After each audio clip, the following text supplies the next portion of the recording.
on the Boomer Jack's Bar and Grill Hotline. It is MLB on Fox reporter Ken Rosenthal. Good morning, sir. Good morning, guys. Well, first thing, we wanted to thank you for giving a shout out to our guy, Jared Sandler, on the broadcast for tipping you off about the Rangers and Creed. Well, he tipped everyone off. And generally speaking, when someone breaks a story, even a story like that, you have to credit that person. And Jared was the man who delivered it, so he gets the credit. How long had it been since you thought about Creed before he mentioned that to you? Quite a long time. I mean, there are people who are big Creed fans still. I can't say I'm one of them, certainly aware of them. And it's kind of cool that the Rangers have adopted this band that was really popular before many of their players were born, or when many of their players were just, I don't know, little kids. Yeah, you brought up Evan Carter hadn't even been born when Creed was rocking out. Right. He was born in 2002, so they were still going then, I guess. And at their peak, they kind of have reformed, I guess, and did that a couple of times. But, yeah, he kind of just got dragged into it like some of the other guys. It sounds like some of the veterans are the ones who started this, but I don't really know for sure. Maybe I need to do some reporting on that.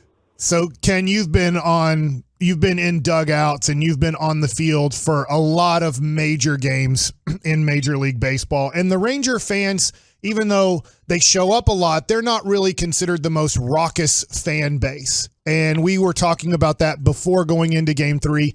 John Smoltz mentioned on the broadcast that it felt very much like the Philadelphia Phillies games that he broadcast last year with the crowd involvement. Where are the best crowds that you've been a part of in Major League Baseball, and where does the Rangers fandom kind of rank what they were able to produce the other night? Well, I don't know that I would agree that it was quite like Philly last year or quite like Philly this year, but the atmosphere was raucous. It was very loud, and the fans were into the game. I thought it was a great atmosphere. Houston's been a good atmosphere in recent years. It's easier when you have a roof because it keeps the noise in. Philly, certainly. I would say Yankee Stadium, but not recently. Yankee Stadium, the old one, back when the Yankees were just kind of in the middle of that little dynasty run, 96 to 2001. They lost in 2001, but they were in the World Series. It was a really raucous, loud, dynamic atmosphere then. Those would be the main ones that immediately come to mind. I wouldn't say Fenway. I would say Camden Yards was really good at the start of the series between the Orioles and Rangers.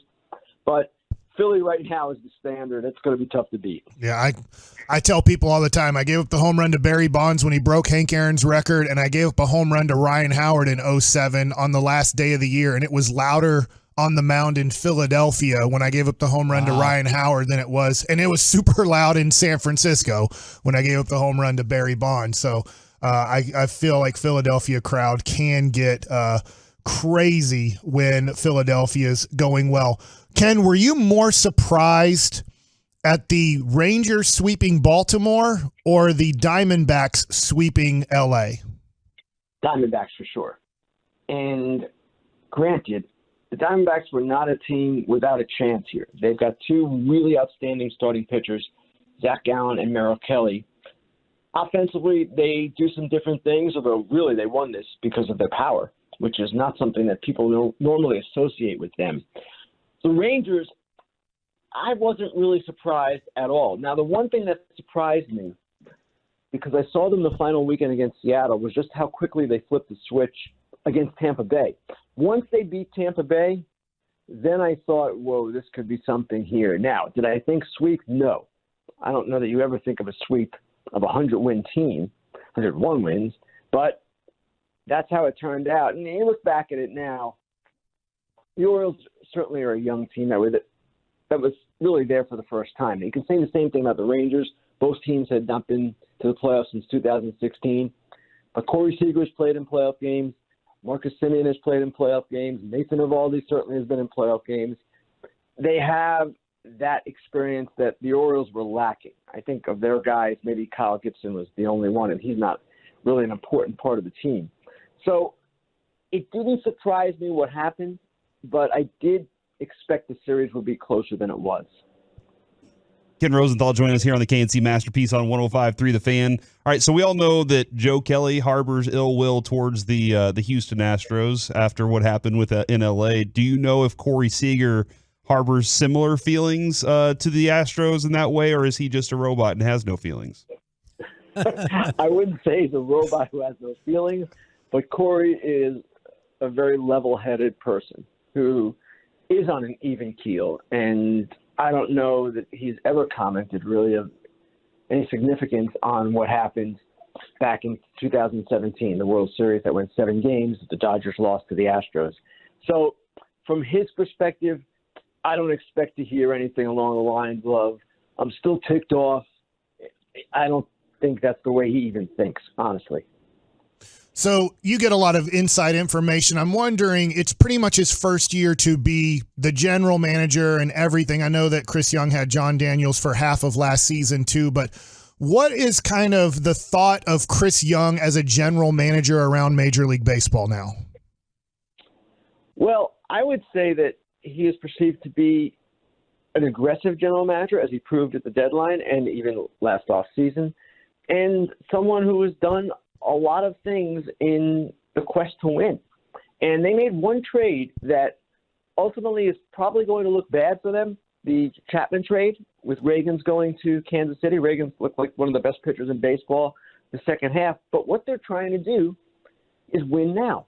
And that was the focus of their deadline. It was the focus of really their last 2 off seasons. And as Cody Stavenhagen wrote in The Athletic, he wrote about the Rangers and Seager coming out of the series after the sweep was complete. He made the point that the Rangers are the one team kind of exploiting a market inefficiency, which is, oh, we all want to be sustainable winners. No, the Rangers are saying, no, we want to win now and sustain success. But too many teams kind of hedge their bets, for lack of a better term. And they say, okay, well, we might win this year, but if we don't, that's okay because we'll be good next year. That's not the approach the Rangers took, and it goes against the current grain in Major League Baseball. Now, I want to talk a little bit more about this Rangers-Astros series, but when you talked about the loss of the Dodgers, and we've talked about a couple of other things, I really wanted to get your input about potential tweaks to the playoff format next year and beyond. Do you feel like higher seeds have kind of lost what was supposed to be a built-in advantage for them?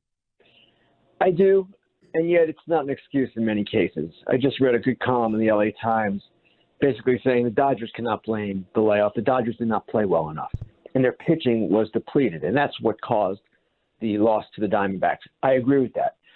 I don't know that the Orioles can blame the layoff, not when they walked 11 in Game 2 and when they were not competitive from a pitching standpoint in Game 3. And the Braves, too. All right, they had the one bad game, but then they had a great game in Game 2. Now they're obviously facing elimination. So each individual case, I don't know that you can make the excuse that the layoff was the reason. That said, this is something that is a legitimate issue in my mind. And teams in baseball generally don't have 5 days off ever. The All-Star break is 4 days off, and it's with every team. Every team has the same challenge coming out of the All-Star break. With this situation, I'll just talk about Texas here. So Texas comes into the Orioles series having just beaten Tampa Bay. Now, they're tired. They're on the road, all of that. And they're at a slight disadvantage with the way they line up their pitching. But they have something going, whereas the Orioles, they didn't sit around for 5 days. None of these teams did, but it's not the same competitive environment. I do believe there's something to it, but I don't believe after 2 years you can just take the system and say, this isn't working. It's too small a sample. The one thing I would like to see changed is the idea that the number 1 seed has to play the winner of the 4-5 seed versus the 3-6. They should reseed after the wild card round, have the number 1 seed play the worst team that is still remaining. That to me would be a logical fix and something that should be done. Now, we've been talking a lot leading into Game 1 about Nathan Eovaldi starting Game 1. And for people who haven't seen it yet, I'm hoping you can walk us through. You have a great set of details in there on The Athletic about Nathan Eovaldi's negotiations with the Rangers. I'm hoping you could tell that story to everyone listening right now. Sure. And what happened was, and I didn't know this until the other night when I was talking to Chris Young, and he kind of laid it out for me. They were negotiating, Chris Young and Eovaldi's agent, a guy named Seth Levinson, on Christmas Eve. And this is not uncommon in baseball. Teams, general managers, agents ignore holidays. They work all the time in the off season, and the calendar does not really change things. It used to be the sport would shut down for 2 weeks around Christmas. That doesn't happen anymore. So Young is negotiating this deal on Christmas Eve, and his wife, Liz, is not happy with him, that he's working on Christmas Eve, and that's family time. It's a time to celebrate, right?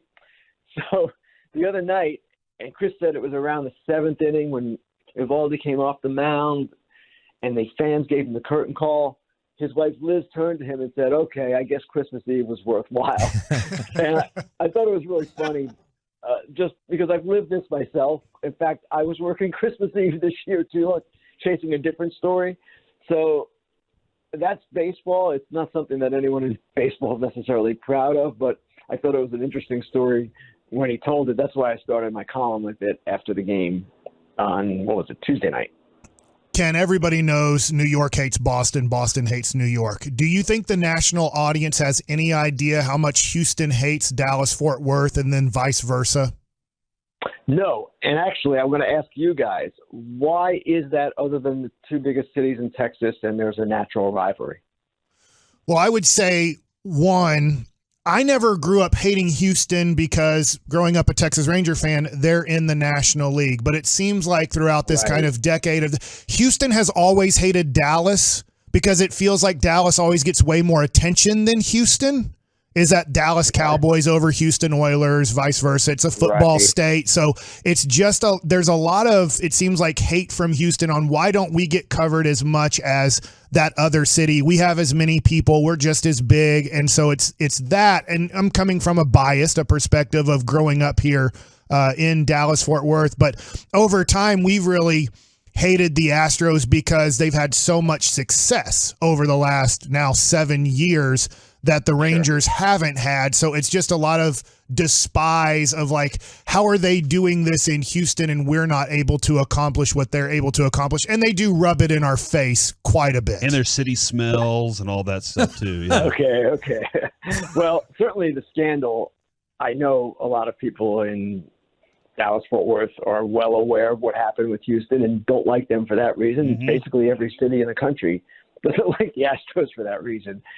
So I wasn't aware necessarily that there was an attention difference or it's a national attention difference between the two cities, but it makes sense with the Cowboys.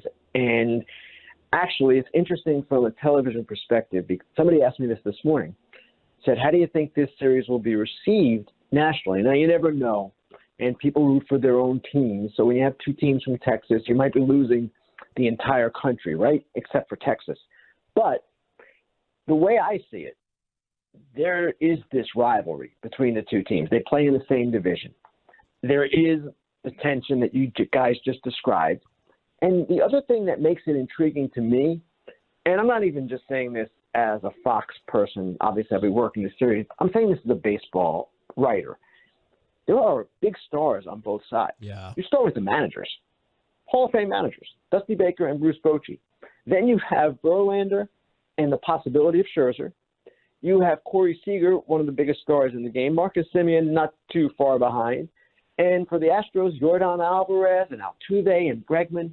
There's a lot here. So I actually am really excited to see this showdown, to see the liveliness of the two ballparks. And I don't know who will be watching or who won't be watching, but I would expect it's going to be a lot of fun. Man, fantastic You will see fights in the stands, unfortunately. I mean, that's unfortunate. Ken, I'm just telling you, it's going to be unfortunate. It's not good, but it's that heated. Last time when they scored 39 runs and 50 hits, I was doing pre and post for Bally's, and there were people getting arrested and going to jail because of the fights in the stands. Well, that series, it's funny you mention that, was one where a lot of people, including myself, thought, well, forget the Rangers now. They're done. And that happened a couple of times during the season. It happened that final weekend. When they lost 3-4 to Seattle, I was there. We had the game on Saturday, and lost a tiebreaker. I was like, man, they've got to fly across country to play Tampa Bay. It's just not a good vibe. And yet the Rangers have done this a few times this year. They snapped out of it and started playing better again. So now they have a 5-day layoff, and we'll see how it affects them. I'm not sure it will. Actually, it's a 4-day layoff. I stand corrected. I'm not sure it will, but it's going to be interesting to see how successfully they sustain what they are doing right now. Man, we appreciate all of the insight and can't wait for this series to get going. Thank you so much for the time, good sir. Thanks, guys. Have a good one.